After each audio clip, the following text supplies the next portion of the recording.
ABP माझाच्या बातमीवर शिक्कामोर्तब रवींद्र चव्हाण भाजपचे नवे राज्य कार्यकारी अध्यक्ष राष्ट्रीय अध्यक्ष जेपी नड्डा यांच्याकडून अधिकृत घोषणा। स्थानिक स्वराज्य संस्थांच्या निवडणुका चंद्रशेखर बावनकुळेंच्या अध्यक्षतेखाली होणार। स्थानिक स्वराज्य संस्थांच्या निवडणुकीनंतर भाजपच्या प्रदेशाध्यक्षपदाची निवड होणार। तोपर्यंत रवींद्र चव्हाण कार्यकारी अध्यक्षपद सांभाळणार। आज शिर्डीमध्ये भाजपचं राज्यस्तरीय अधिवेशन। मुख्यमंत्री फडणवीस, नितीन गडकरी, अमित शहा, जेपी नड्डा अधिवेशनाला उपस्थित राहणार। भाजपच्या अधिवेशनासाठी आज अमित शहा शिर्डीत येणार। यावेळी शहा साईबाबांचं दर्शन घेणार। दर्शन घेऊन अधिवेशनाला उपस्थित राहणार। तसंच शनिशिंगणापूरलाही दर्शनासाठी जाणार। भाजपच्या अधिवेशनासाठी नेते शिर्डीत रवींद्र चव्हाण, नारायण राणे, चंद्रकांत पाटील, राम शिंदेंसह इतर नेत्यांनी साईबाबांचं दर्शन घेतलं। शनिशिंगणापूरला दर्शन घेतल्यानंतर मुख्यमंत्री देवेंद्र फडणवीसांनी साईबाबांचं दर्शन घेतलं। शिर्डीमध्ये आज होत असलेल्या भाजपच्या अधिवेशनासाठी फडणवीस शिर्डी।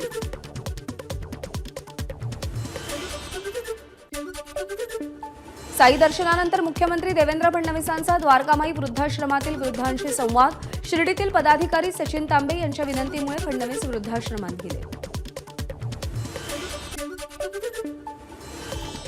मुख्यमंत्री देवेंद्र फडणवीसांकडून शनिशिंगणापूरमध्ये तैलाभिषेक। भाजप अधिवेशनापूर्वी फडणवीसांनी शनिशिंगणापूर इथे दर्शन घेतलं। आगामी निवडणुका सध्या तरी आम्ही महायुती म्हणून एकत्र लढणार। भाजप प्रदेशाध्यक्ष चंद्रशेखर बावनकुळेंचं वक्तव्य। महाविकास आघाडी केवळ फडणवीसांना सत्तेपासून लांब ठेवण्यासाठी तसंच केंद्रात भाजपचं सरकार येऊ नये यासाठी अस्तित्वात आली होती। राऊतांच्या स्वबळाच्या घोषणेवर बावनकुळेंची टीका।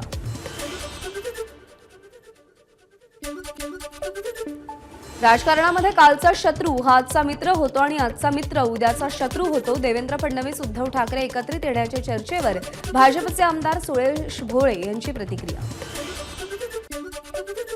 बारामतीच्या अंजनगावमधील उपकेंद्राच्या उद्घाटनाला अजित पवार आणि सुप्रिया सुळेंची हजेरी।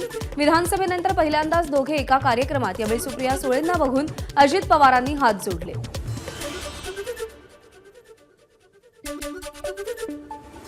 वीज उपकेंद्राच्या उद्घाटन कार्यक्रमाचं खासदार सुप्रिया सुळेंना ऐनवेळी निमंत्रण। पत्राद्वारे मुख्यमंत्र्यांकडे नाराजी व्यक्त केली। लोकप्रतिनिधींना निमंत्रण पाठवताना योग्य तो प्रोटोकॉल पाळला जावा, पत्रातून मागणी। छत्रपती संभाजीनगरमध्ये ठाकरे गटाचा पदाधिकारी आणि लोकप्रतिनिधी मेळावा पार पडला। निवडणुकीमध्ये संघाचे लोक घरोघरी गेले। आता पुढच्या निवडणुकीपर्यंत घराबाहेरही निघणार नाहीत। अंबादास दानवेंची मेळाव्यातून टीका। 15 जानेवारीला पंतप्रधान नरेंद्र मोदी नवी मुंबईतील खारघर येथील इस्कॉन मंदिराचं उद्घाटन करणार। जगातील सर्वात मोठ्या कृष्ण मंदिराचा मोदी आढावा घेणार। माजी मंत्री छगन भुजबळ येवला दौऱ्यादरम्यान ते विविध विकास कामांचं भूमिपूजन आणि शासकीय अधिकाऱ्यांची आढावा बैठक घेणार। विशाळगडावरच्या उरुसाच्या पार्श्वभूमीवर गडाच्या पायथ्याशी पोलिसांचा मोठा बंदोबस्त। उरुसाला महसूल आणि पुरातत्व विभागाची परवानगी नाही। प्रकाश आंबेडकरांचे चिरंजीव सुजात आंबेडकर आज कोल्हापूर दौरा करणार। शाहू महाराजांच्या समाधीस्थळी अभिवादन करणार। खासदार सुप्रिया सुळे आज परभणीच्या दौऱ्यावर। सोमनाथ सूर्यवंशी आणि विजय वाकोडेंच्या कुटुंबियांची सांत्वनपर भेट घेणार। परभणीमध्ये सुरू असलेल्या आंबेडकरी अनुयायांच्या धरणे आंदोलनातही भेट देणार।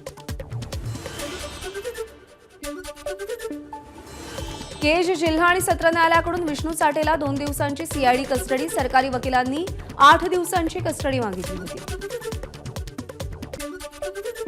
अनुदान देतो असं सांगून वाल्मिक कराडनं 140 शेतकऱ्यांना 11 कोटी 20 लाखांचा गंडा घातला। पैसे परत मागितल्यावर मारहाण करून हाकलून दिल्याचा शेतकऱ्यांचा आरोप। मुख्यमंत्र्यांनी न्याय द्यावा, शेतकऱ्यांची मागणी। वाल्मिक कराडची नार्को टेस्ट करा, तसंच पंकजा मुंडे आणि धनंजय मुंडेंना नांदेड जिल्ह्याचं पालकमंत्री करू नये अशीही मराठा समाजाची बैठकीत मागणी। सगळ्यांना एकत्र येऊनच बीड परभणी शांत करावं लागेल, मुख्यमंत्री देवेंद्र फडणवीसांचं आवाहन। महाराष्ट्र शांत ठेवणं ही एकट्या मुख्यमंत्र्यांची नाही तर सगळ्यांचीच जबाबदारी, शरद पवारांचं वक्तव्य। बीड परभणीबाबत शरद पवारांची मुख्यमंत्री फडणवीसांसोबत फोनवरून चर्चा। धनंजय मुंडेंचे फोटो ड्रग्ज प्रकरणातील आरोपींसोबत फोटो दाखवत सुरेश धस यांचा धनंजय मुंडेंवर हल्लाबोल। मुंडेंना मंत्रिमंडळातून काढा, सुरेश धस यांची मागणी। धनंजय मुंडे मुख्य आका, बीडची नाही तर परळीची दहशत। जनआक्रोश मोर्चातून सुरेश धस यांचा धनंजय मुंडेंवर निशाणा. सुरेश धसांमुळे बीड जिल्हा बदनाम झालाय. धस यांच्यावर टीका करताना पंकजा मुंडेंकडून धनंजय मुंडेंची पाठराखण. संतोष देशमुखांना सलग 4 तास मारहाण केली. मारहाणीचा व्हिडिओ काढून नाकाला दाखवला. सुरेश धस यांचा दावा, तर गुन्हा दाखल करू नका असं म्हणणाराच मुख्य आरोपी धस यांचा गौप्यस्फोट. मकोका लावताना सिलेक्टिव्हली मकोका का लावला? वाल्मिक कराडवर मकोका का नाही? खासदार सुप्रिया सुळेंचा सवाल. धनंजय मुंडेंनी आपल्या माणसांना आवर घालावा. तुमच्यामुळे मराठा, दलित, मुस्लिम, ओबीसींना त्रास झाला तर 25 जानेवारीनंतर तुमची मस्ती उतरवल्याशिवाय शांत बसणार नाही, जरांगेंचा इशारा.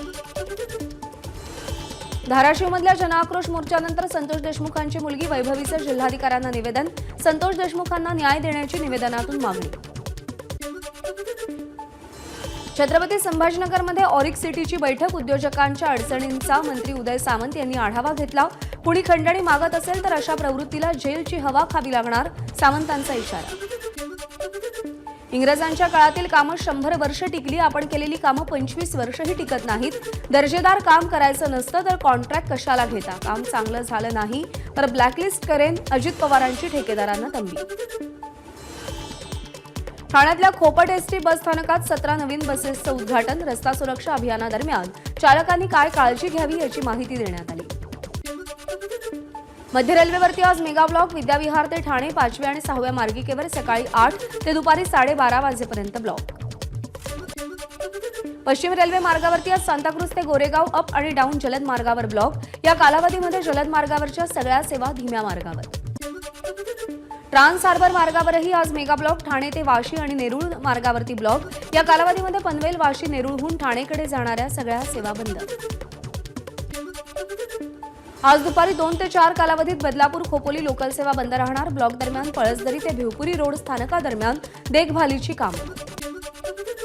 मुंबई मेट्रो लाईन 7 आणि 2A या दोन्ही मार्गांवरती पूर्ण गतीनं संचालनासाठी CCRSची मंजुरी. दोन्ही मार्गांना सुरक्षा प्रमाणपत्र प्रदान. मुंबईतील मीठ चौकी फ्लायओव्हरचा दुसरा टप्पा जनतेसाठी खुला. मंत्री पियुष गोयल यांची वचनपूर्ती. मालाडमधील वाहतूक कोंडी कमी करण्यासाठी आणि कनेक्टिव्हिटी सुधारण्यासाठी मीठ चौकी फ्लायओव्हर महत्त्वाचा. प्रदूषणमुक्त मुंबईसाठी पालिका आता प्लास्टिक बंदीची कठोर अंमलबजावणी करणार असल्याची माहिती. सोमवारपासून कारवाईचा धडाका सुरू होणार. प्लास्टिक पिशवी वापरणं बंद केलं नाही तर 5,000चा दंड भरावा लागणार. गेल्या 2 दिवसात सोन्याच्या दरात 1,000 रुपयांनी वाढ. सोनं 80,650 रुपयांवर. जागतिक बाजारपेठेत सोन्याच्या मागणीत वाढ झाल्यानं दरवाढ झाल्याची माहिती. बीड जिल्ह्यामध्ये मुलींचा जन्मदर घटला. 1,000 मुलांमध्ये केवळ 865 मुली. अवैध गर्भलिंग निदान करणाऱ्या रॅकेटवर कारवाईची मागणी. केंद्रीय बोर्डाच्या शाळांमध्येही राज्यगीताचा समावेश असणं बंधनकारक करण्याचा शिक्षण विभागाचा निर्णय. त्यामुळे आता CBSE आणि ICSE बोर्डाच्या शाळांमध्ये सुद्धा जय जय महाराष्ट्र माझा हे गीत रोज सकाळी गुंजणार. राजमाता जिजाऊंचा आज 427वा जन्मोत्सव. राजे लखोजी जाधव यांच्या राजवाड्यात मोठ्या संख्येनं जिजाऊ भक्त दाखल. जिजाऊंच्या वंशजांकडून जिजाऊंना मानवंदना. ठाण्यामध्ये पेट शो कार्यक्रमाचं आयोजन. पाळीव प्राणी प्रेमींसाठी 5व्यांदा पेट गाला पेट शो. 200हून अधिक पाळीव प्राण्यांचा सहभाग. यावेळी पाळीव प्राण्यांसाठी स्वतंत्र स्मशानभूमी बांधणार. प्रताप सरनाईकांचं वक्तव्य. मुंबईतील पवई येथील IIT कॅम्पसजवळ एका व्हिडिओ कॅमेरामध्ये बिबट्या कैद. याआधी सुद्धा या भागात तुलसी तलावाच्या परिसरात बिबट्याचा वावर आढळला होता. मुंबईच्या बोरिवलीहून 40,20,000 रुपयांच्या अंमली पदार्थांसह दोघांना अटक. बोरिवली पोलिसांची कामगिरी. भिवंडीमध्ये एका भोंदूबावाकडून एका महिलेची 9 लाखांची फसवणूक. आजारी पतीवरील काळी जादू उतरवण्याच्या बहाण्यानं गंडा घातला. संबंधित आरोपी भिवंडी पोलिसांच्या ताब्यात. परभणीतील वसमत रस्त्यावर असलेल्या वडापावच्या गाड्यातील 2 सिलेंडरचा स्फोट. पहिल्या स्फोटात लागलेली आग विझवण्याचे प्रयत्न सुरू असताना दुसरा स्फोट झाला. अग्निशमन दलाचे जवान थोडक्यात बचावले. पुण्यातल्या FC रोडवरती पोलिसांची आणि महापालिकेची धडक कारवाई. अतिक्रमण होत असल्याच्या तक्रारीनंतर फुटपाथवरील अनधिकृत विक्रेत्यांवर कारवाई केली. पेण शहरातील फणसाडोंगरीमध्ये 14 वर्षीय मुलाची हत्या, अज्ञातानं हत्या करून मृतदेह झुडपात फेकला, अज्ञात आरोपी विरोधात गुन्हा दाखल. नाशिक शहरामध्ये अंमली पदार्थ विरोधी पथकाची मोठी कारवाई, मेफेड्रॉन विक्री करणाऱ्या 3 महिला आणि एका पुरुषाला अटक, आरोपींकडून 4,15,500 रुपयांचा मुद्देमाल जप्त. देशात एचएमपीव्ही विषाणूचे 15 रुग्ण, आसाममध्ये 10 महिन्यांच्या मुलाला एचएमपीव्हीची लागण, सर्वाधिक 4 रुग्ण गुजरातमध्ये, राजस्थानमध्ये 6 महिन्यांची मुलगी पॉझिटिव्ह.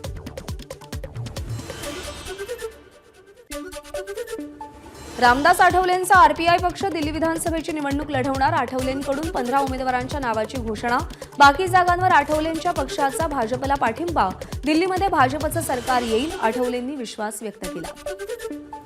सामान्य नागरिकांना आता सर्वोच्च न्यायालय आतून पाहता येणार, सर्वोच्च न्यायालयाची गायडेड टूर सुरू करण्यात आली असून दुसरा आणि चौथा शनिवार वगळता अन्य शनिवारी नागरिकांना सर्वोच्च न्यायालय आतून पाहण्याची संधी.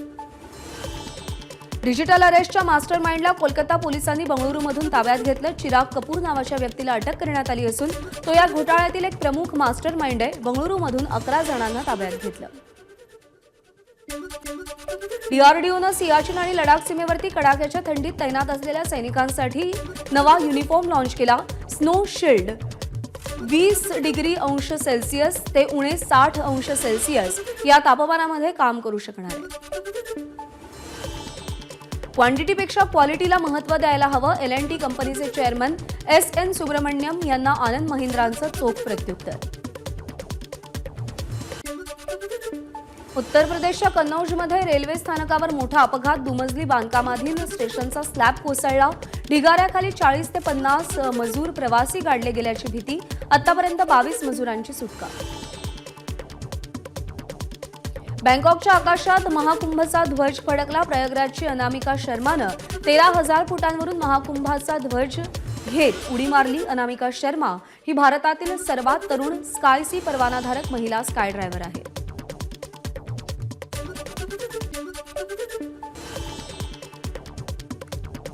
इंग्लंड विरुद्धच्या T20 मालिकेसाठी भारतीय संघाची निवड, 6 फलंदाज, 7 गोलंदाज आणि 2 अष्टपैलू खेळाडूंचा समावेश. सूर्यकुमार यादव कर्णधार, अक्षर पटेल उपकर्णधार, तर मोहम्मद शमीचं संघात पुनरागमन. 22 जानेवारीला पहिला सामना.